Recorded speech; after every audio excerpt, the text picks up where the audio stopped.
Good morning, true crime friends. How y'all doing? Listen, oh my goodness, I got a little amphibian living in my throat. Look, we need to talk about this Jimmy Craig. This is part 5 of my James Craig series. Listen, if you've missed the other parts, go back and watch the first 4. Otherwise, this one might not make that much sense. Also, even if you've seen those, this one might not make that much sense. That's just how we roll around here. Today, we will be covering day 7 of Jimmy Waffles' trial. Y'all, we're going to get into it, but first, you know what you need to do. Please like this video, subscribe to the channel, and share out these videos. That helps other people find us. Me and you, we're going to get to 30,000 subscribers together. Okay, so for this video, my fact partner is Hidden True Crime. Hi, new people, in case you don't know. Number 1, this is a gossip channel. That's why it's called Gossip, Rumor, and Innuendo. I'm just here to give you like the broad overview of a case. You know, the quick and dirty. If you want the facts, then you should go over there to the Hidden True Crime. That's why they are my fact partner. And Laura Matthias covered trial day 7. Child, I'm about to give you the gossip version of what happened, right? Okay, so look. There's some snitches in this case. And listen, these people already have their name out in the public. I'm not trying to put their name out right here on this video. So I'm just going to give you people's titles. So snitch number 2, not to be confused with snitch number 1. Snitch number 2 comes into court. Y'all, he was in the shackle shuffle, you know. Walking like this, like a little penguin, because he's all trussed up with chains and stuff because he's down there in jail. And I was like, roared. You know this gonna be good, right? Because he's not scared of the judge. He's not scared of court. He used to be in jail. I'm like, uh-oh. Batten down the hatches. Here comes snitch number 2. So snitch number 2 comes in and he's already mad. Sir, we haven't even said good morning yet and you already have a bad attitude. I'm real concerned about this. And so the state was like, hey, y'all, hey, there's snitch number 2. Listen, what are you in for? And he was just like, burglary, car theft and forgery. Ooh, that sounds serious. And the prosecutor was like, have we offered you a deal to appear here in this lovely courtroom today? And he was just like, no. And I was like, oh, okay. So you could just kind of say and do anything and we don't know what's going to happen. This is my favorite thing. She's like, so why are you here? He was like, look, my wife told me to come. My wife said that Ange deserves justice and that I should do the right thing. Let me get this straight. Ange's husband ain't care that much about her, but some random woman who did not know Angela Craig is like, go on and down there and do the right thing. And he was just like, my wife is a good woman, despite the fact that she's married to me. Anyway, so here's what snitch number 2 had to tell us. Him and Jimmy Waffles were friends down there in the prison. I mean, friends might be an overstatement.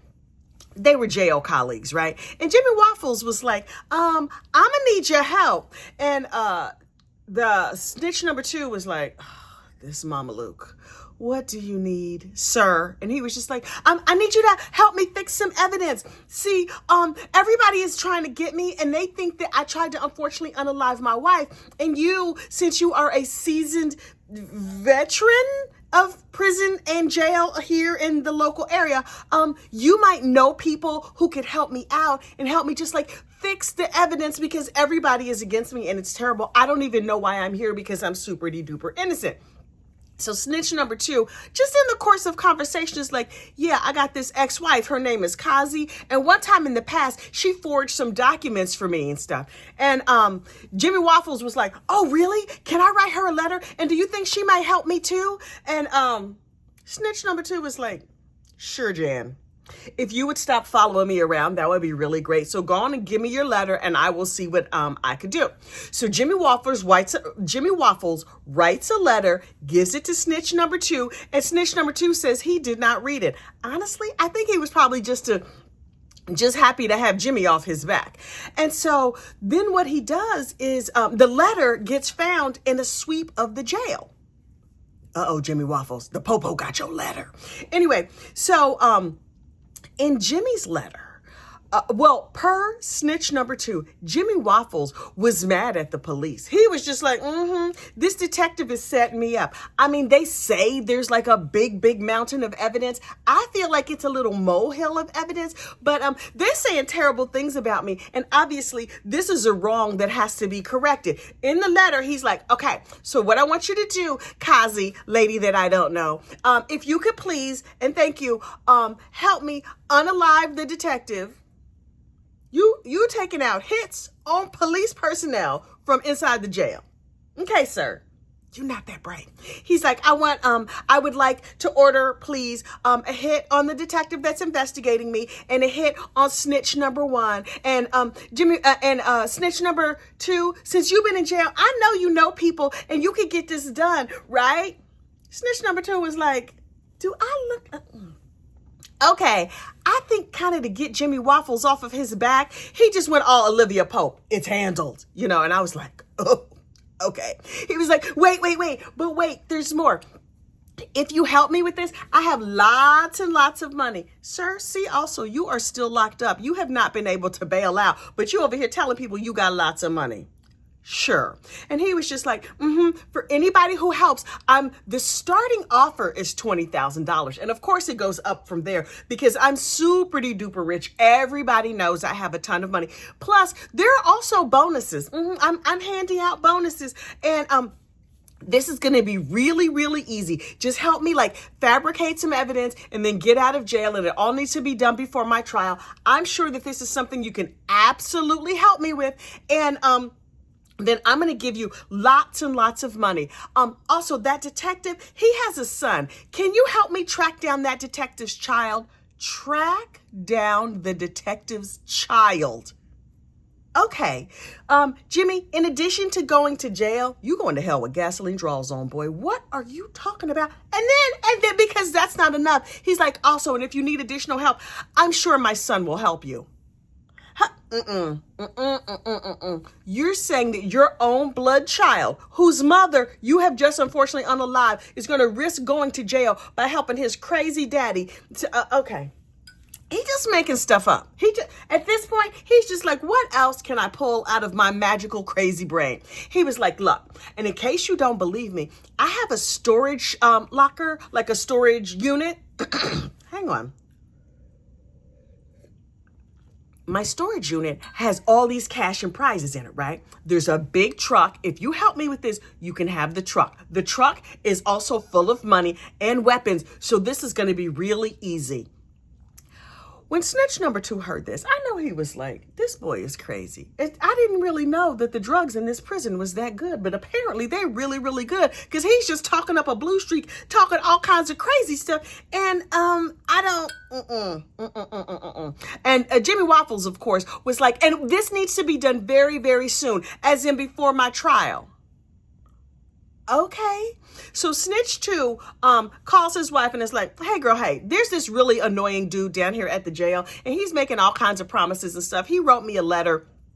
I've stashed it in my bunk. This is what I need you to do. Call the jail and tell them that there's a letter here. And if they toss my cell, they can go ahead and find it. And so his wife was like, oh, that sounds like a good idea. Boop, boop, boop, boop, boop. Hello, police. Can you, there's contraband. And so the police went and they tossed snitch 2's cell and they were like, oh, what have we here? We found a letter, an 11-page letter. Remember when he wrote a 1,000-page letter to the lady that he had a crush on? He wrote an 11-page letter to the wife of his jail colleague with all these different details. He liked to write a lot. You didn't get writer's cramp? Do people even still write? Everybody is like typing on the phone or whatever. Anyway, so when Kazzy, the ex-wife, finds out that she has been wrapped up into this deal, she's apparently furious. And why wouldn't she be? Child, the way I would be cussing out snitch 2. Anyway, so the defense team gets up there to cross-examine snitch 2. And they're like, you're a seasoned prisoner, right? And I was like, y'all, this not going to go good because seasoned prisoner didn't want to be here for the state. You think he going to be nice to the defense? Nope, not at all. So they were like, you are a seasoned prisoner, aren't you? And snitch 2 was just like, or something like that. I'm not quoting. And so the defense was like, also, you have new charges, don't you? And Snitch 2 was like, what? Why are you asking me these questions? Are you going someplace? Because this is ridiculous. The defense goes on. You also have a rocky relationship. And Snitch 2 was like, I'm going to need you to mind your business. What's happening between me and my wife ain't got nothing to do with you. And so the defense is like, and you told your wife, once this letter gets found, you're going to be able to go home, which means you were trying to hatch an evil plan and get out of prison, get out of jail on the back of poor Jimmy Waffles over there. And Snitch 2 is like, I lie all the time.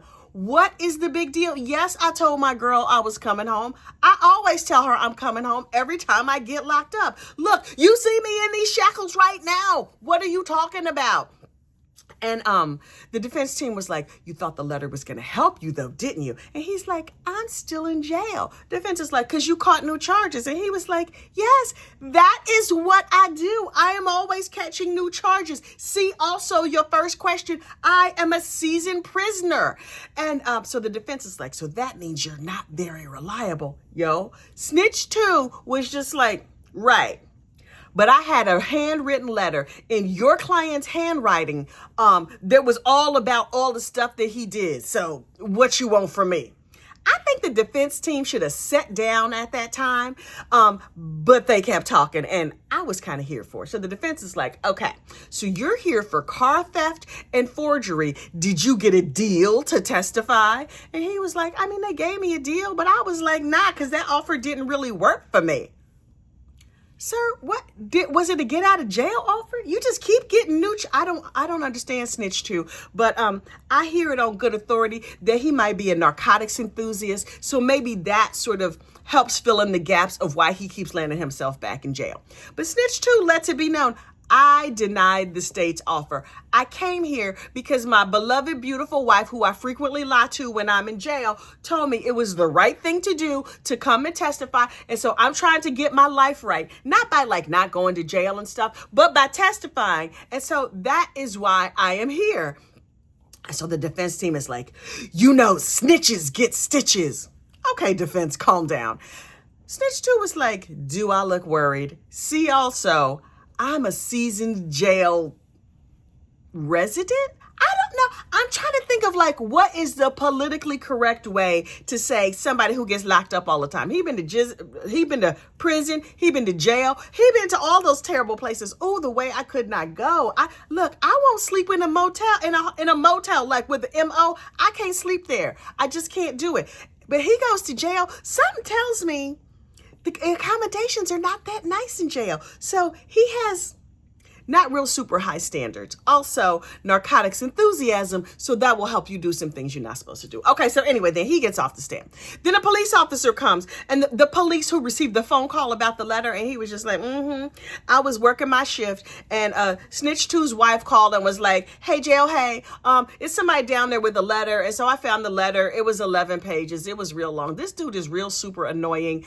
Also, he writes very, very long letters. I guess he got nothing but free time down there in the jail. He can't learn a skill, a craft, read the Bible, watch the news, something. He's just writing letters and causing trouble. Okay, great. So then they talk about the letter. What's in the letter? Keep in mind, James Craig, a.k.a. Jimmy Waffles, did not know Snitch 2's ex-wife. It's like, this is not even 6 degrees of separation. This is like 100 degrees of separation. He basically writes a letter to a perfect stranger and is like, hey, Kazzy, I know you don't know me, but I would like you to help me commit a crime. And Snitch 2 says that you're really, really reliable. Thank you so much. If you could do this, I would really, really appreciate it. Okay, just so you know, there's money involved. I'm not just asking you to do things for free. No. That's not like me. And I was like, right, now I see why it was 11-page letter. He spent a lot of time just talking nonsense and making ridiculous requests. He was like, so the starting rate for helping me is $20,000, but bonuses are available. Sir, this is not an ad on Indeed. You asking somebody to commit a crime. You're asking a perfect stranger to commit a crime to help you out, and you offering money. And also, shouldn't there be cash in this letter? Shouldn't this envelope be 11 pages with cash between each one?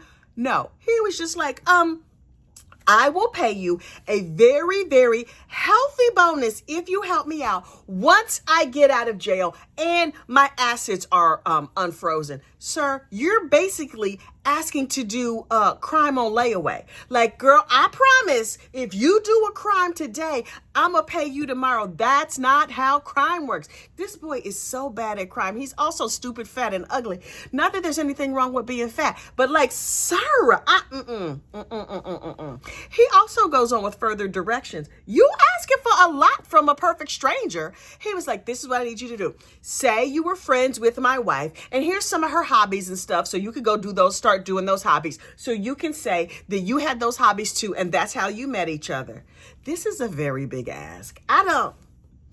He does not know how crime works. He's really, really bad at this. And for that, I am eternally grateful. He also was like, okay, so pretend that you were friends with Ange. Also, get some of your other friends $20,000 ahead for them too. To him, this is monopoly money. It's not real money. He could have offered them $1 million ahead. It don't matter. They weren't getting paid. And he was just like, also, say you were friends with the office manager from down in my office. You know, the lady who turned me in. Say you were friends with her and she ordered the poison to set me up because she didn't like me. And she didn't like me because Ryan, the guy who swooped in and helped to save my practice, he also didn't like me. He's jealous of me and he's setting me up. So the story is the office manager and my former business partner both are super, super jealous of me because I'm broke and not that bright and I can't keep a wife. Everybody really wants that in their life. And they're jealous of me. So they've set me up. And that's why this is all going down. So thank you so much, y'all. Can you imagine getting this letter? As soon as I opened it, I would be like, boop, boop, boop. Hello, police? Nah, I will come and testify because this dude is terrible. So, Kazzy gets the letter. Now, look, one letter the police sees. Did Jimmy Waffles write a second letter? I don't know, but Kazzy ends up with a letter. She's minding her business, trying to live a good, sane, nice life when a friend of her ex-husband from jail sends her a letter like, hey, girl, hey, can you commit a bunch of crimes on layaway for me? Can you imagine? Kazzy was like, oh, what is this in the mail? I just was looking for some of them coupons from the Val Pack. And, a letter requesting that I commit crimes. Hello, police, can y'all come over here? Because this is some foolishness. I'm not even going to wait for y'all because I have things to do. I'm going to just put this under my doormat. Can you come and pick it up, please? Because this boy's out of his rabbit-ass mind. He think I'm going to be involved with this. So Kazzy comes and she explains like, this fool sent me a letter. I gave it to the police. What more do you want from me? Why am I even here? So the defense team gets up to cross-examine Miss Kazzy. Poor Kazzy. How did she even meet this dude? Jesus Christ. Anyway, so the defense team was like, you're still married to snitch number 2, aren't you? And she was like, sadly, we are still legally married. We never bothered to get a divorce. And she was just like, right. The defense team was like, how long have you known him? She's like, I have known this Mama Lou for 25 years. He has always been a narcotics enthusiast and a liar. I'm not entirely certain what the entire deal is here, but can I please go home? I have better things to do with my life. He's a scumbag. Also, your client is a scumbag too. And so the defense team was like, okay, thank you so much. Have a good day, Miss Kazzy. And then it happened. The state of Colorado, AKA Eastern Idaho, calls to the stand sugar baby number 1. Y'all, the way I've been wanting to hear from these sugar babies. So for those who don't know, there's like sugar daddies who are like men who will give you money in exchange for your company and nice text. Also some Uchian and some Coochian. The women who are employed, I don't know what the correct terms for all these things are, but the ladies who are out there looking for sugar daddies, they are called sugar babies. Also, this lady has a regular government name. See, also, I'm not putting her name out here. She just gonna be sugar baby number 1. And the number should tell you there's more than one sugar baby. But sugar baby number 1 got up there. She's like, hi, my name is SB1.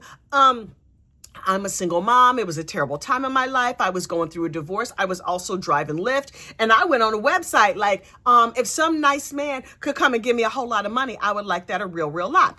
And so this gentleman who had the screen name James and Waffles, That's why I call him Jimmy Waffles, in case you didn't know. James and Waffles was his screen name. Screen name. That's a real stupid screen name, in my opinion. I have also shortened it to Jimmy Waffles. Anyway, so Jimmy Waffles is up on the website, and he was just like, hey girl, hey, you look real cute. I think you might be the miracle of my life. Can you meet me down to the Bonefish Grill? And she's like, Bonefish, you say? Oh, they have a fabulous chowder and all that homemade bread. Yes, I will go there immediately. Dang, now I know where I'm gonna go for lunch. I really, really want some Bonefish Grill chowder. Anyway, even though it's summertime and that's milky. Okay, anyway, I get so distracted by food. So she was just like, I met up with him in person like 4 times, and I let him diddle my kibbles and bits, and he gave me money and he gave me meals. He helped me with my attorney fees. Girl, what kind of tricks you know in the bedroom? He paying attorney fees, and he bought a car for her daughter. This girl knows things. She does triple backflips or whatever. She sticks the landing every single time. She double jointed. She can double swallow, all the things. This girl knows things. Good for her. Anyway, and so she was like, so me and Jimmy Waffles was talking one night, and he was like, you know that movie, The Purge, where you could commit all the crime you want and like you don't get punished for it or whatever. He said if The Purge was real, he would unfortunately unalive his wife. Ma'am, I understand he's paying your lawyer fees, and it's a real hard time in your life. And I'm not mad at you for that, because, you know, a girl's got to do what a girl's got to do.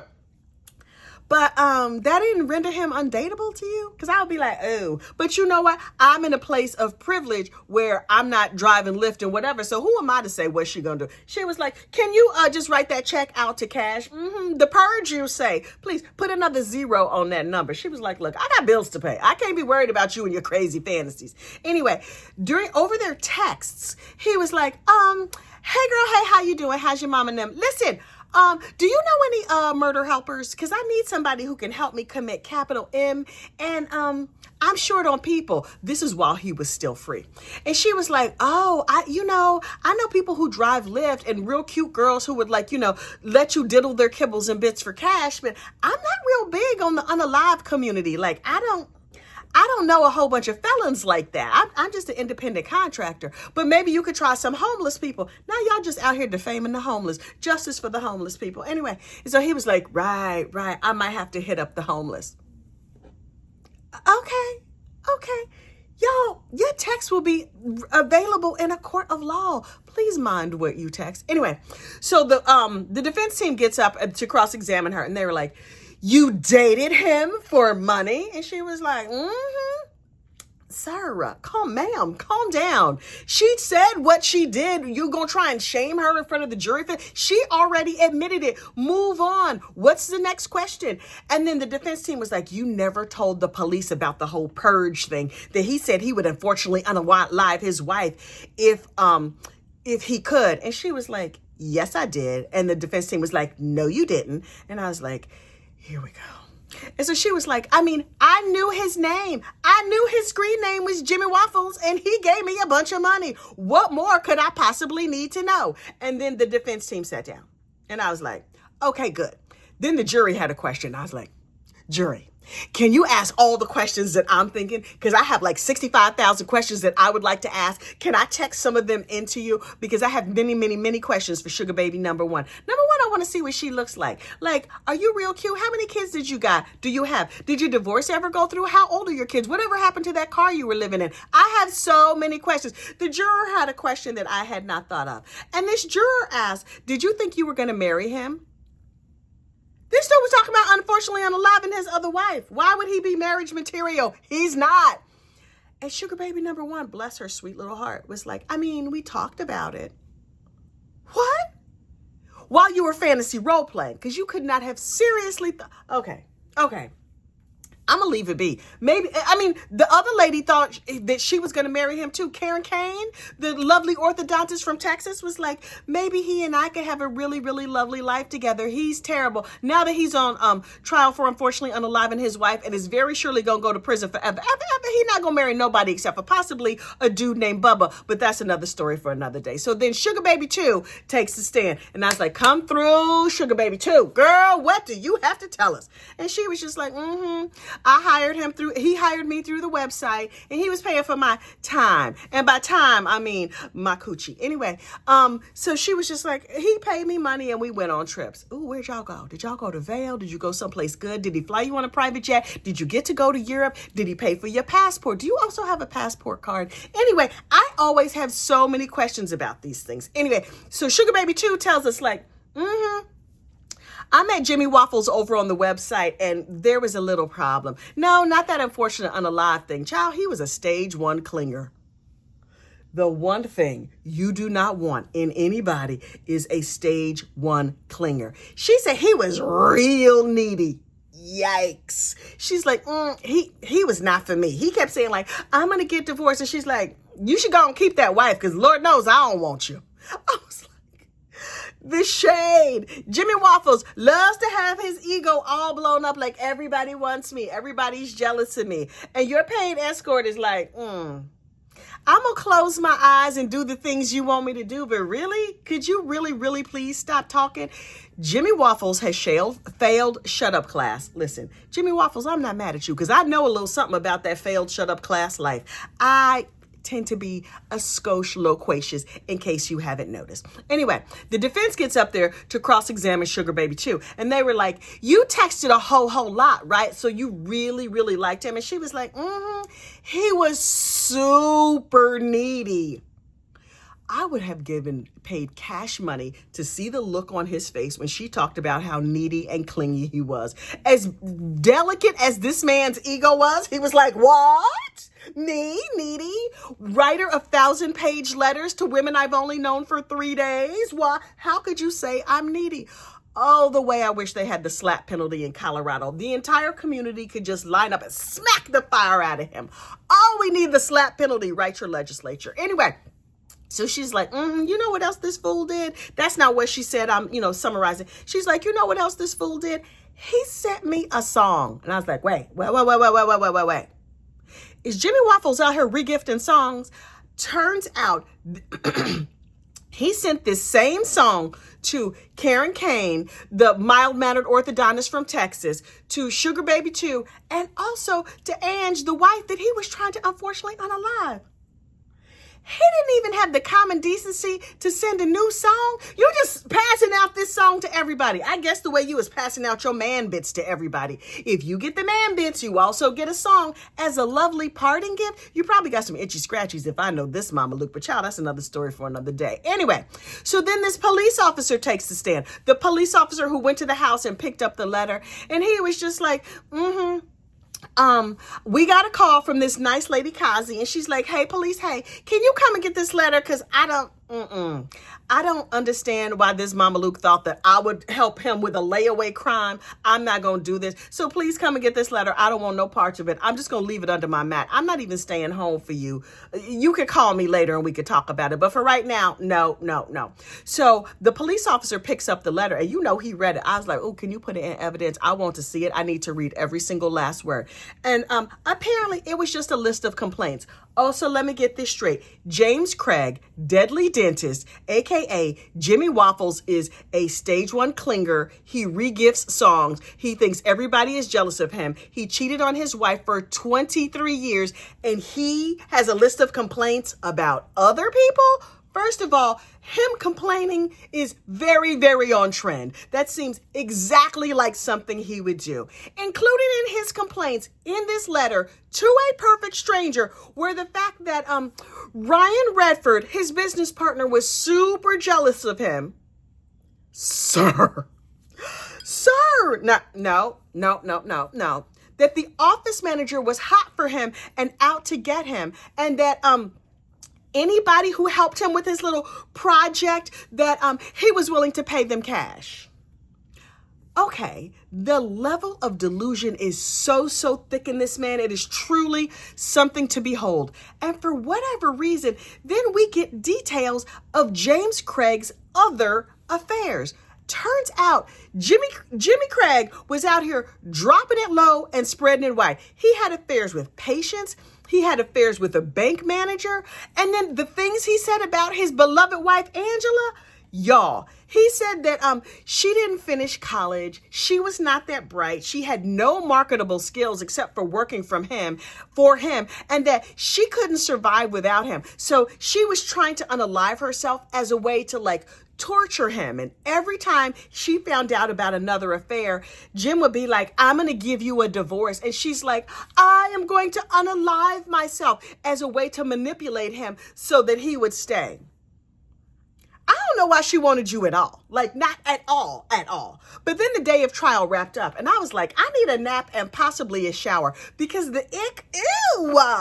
I'm sure the entire jury was like, Your Honor, are there shower facilities on site? Because after hearing about this gentleman, we need to bathe. But listen, there will be more true crime tomorrow. Y'all stay safe out there, and I will see you next crime. Bye.